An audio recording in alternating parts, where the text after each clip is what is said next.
Okay, here we go. So now, with these problems, it's just like before, but instead of only worrying about the letter, we're worrying about what else it goes with. So we know that A is 8, okay? So that does not mean that it's 108 plus 12, okay? Instead, it's 10 times 8 plus 12, or 80 plus 12, or 92. Okay? Now we're going to look at a couple things. We're making it harder, but it's not really that hard. It's going to be okay. Okay? So this one. A is 4. And it's not 124. It's 12 times 4 minus 9.2.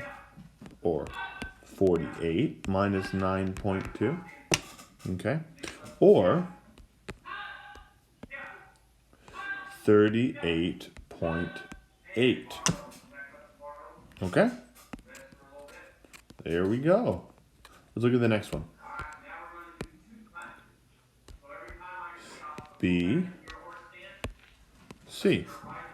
Well, I know C is 8, and I know B is 12. So it's not 128, okay? It is instead 12 times 8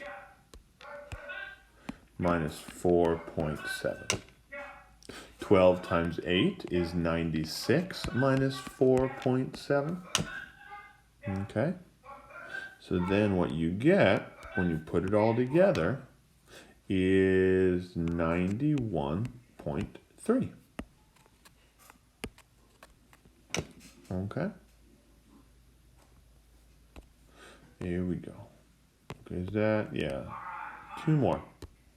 Now for this one, you're like, oh no, fractions. But don't worry, fractions start with the same letter as friend does. So fractions are your friend.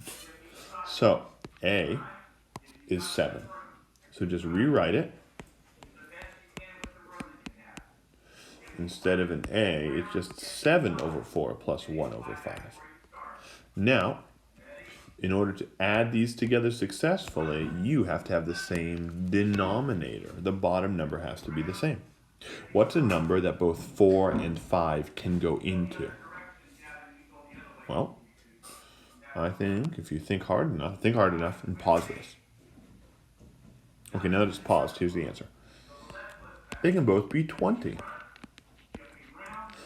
4 times 5 gives you 20, and 5 times 4 gives you 20. So 4 times 5 is 20, 7 times 5 is 35, 5 times 4 is 20, and 1 times 4 is 4. Combine them, and you get 39 over 20, which cannot be reduced. Okay, last one. A squared minus 2. Now, even though this 2 is really high up, it's really meant to be like A to the second, and then the whole thing minus 2. But there's an issue with the font, I'm sorry. So, A is 11. So that's the same thing as 11 to the second minus 2. Or 11 times 11, which is 121 minus 2, which is 119. There we go. Good job.